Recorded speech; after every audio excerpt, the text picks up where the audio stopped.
Hey guys, it's James and welcome back to my channel. I'd like to welcome you also back to Mississippi Coroner's Facts or Fiction.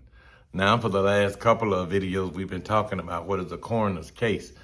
Today I'll give you the last 4 out of the 10 that we have discussed, and we're going to move on to something else. There is a ton of things that we're going to share with you as it relates to death of your loved one in the state of Mississippi.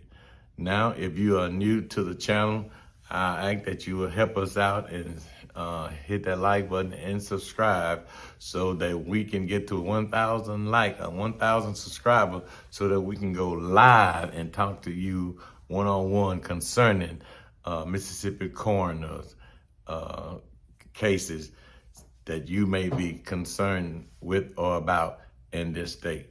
Are you ready to go? Let's do this.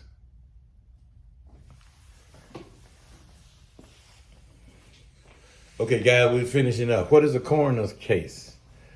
Coroner investigate case as relates to infants, which means any fetal death due directly to injuries of the fetus or indirectly to injuries to the mother. All right. And this type of death, the coroner has to come in and do an investigation. Now, this includes death caused by criminal abortion. Pretty much means someone else did it. Or even if the abortion is self-induced. Okay. The coroner investigate out-of-state death. Sometimes it may not have crossed your mind, but any death where a body is brought into this state for disposal, and there is a reason to believe a death was not investigated, and there is no certificate of death, then the coroner in this state has to investigate that person's death. Okay. We call this body dumping. Okay. And don't get me wrong, there's people who dump bodies in other states from the state of Mississippi. But we also have people who will dump bodies in our state. But there is a system in place where these types of death are investigated, and hopefully a certificate of death can be issued, but more importantly, finding out the cause and the manner of that death. Now, the coroner is responsible for investigating death in prisons or the death of a prisoner. Any death of a person confined in a prison, jail, or correctional facility must be investigated by the coroner. Now, I want you to know that there's always a criminal investigation that is done by law enforcement.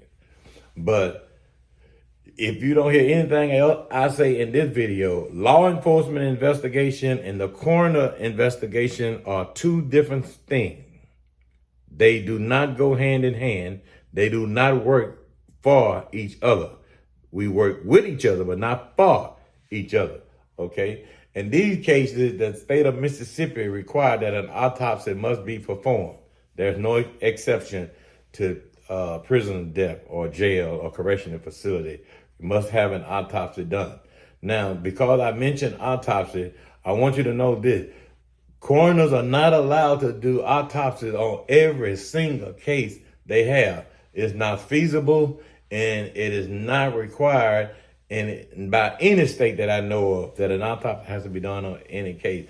Even though you may think that there are reasons for autopsy, only certain criteria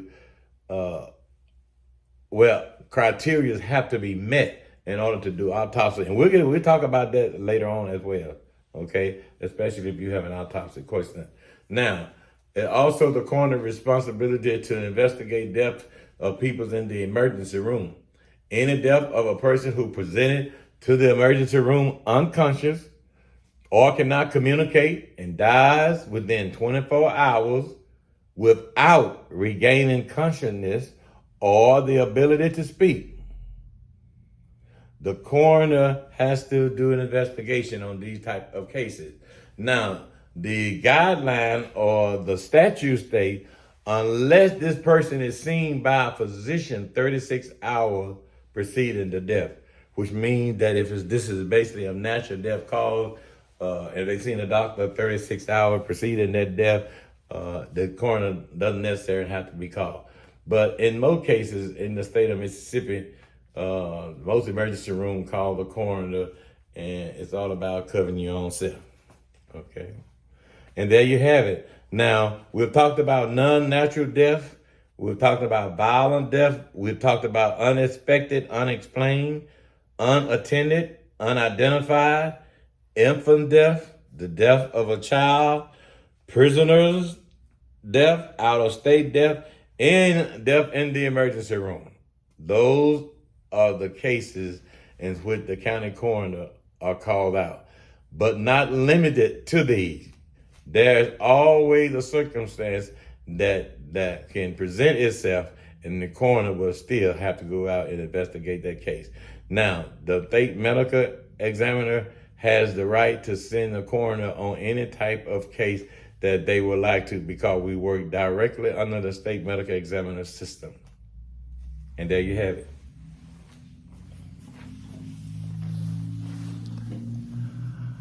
Okay, guys, there you have it. So now you know what a coroner's case is, but not limited to. And I'd like to thank you for joining. Now we're going to talk about a lot of things, and I want you to be prepared, because our next round of videos is going to be about who can authorize autopsies, and then who do your autopsies, and how long it takes to get an autopsy done, and when you should suspect a report back. We'll start that video series in a few days, and I hope you tune in. Hey guys, comment down below, hit that like button for me, subscribe to my channel, turn on your post notification bell, because we're doing video every single week on Mississippi's coroners, facts or fiction. And until next time, we out.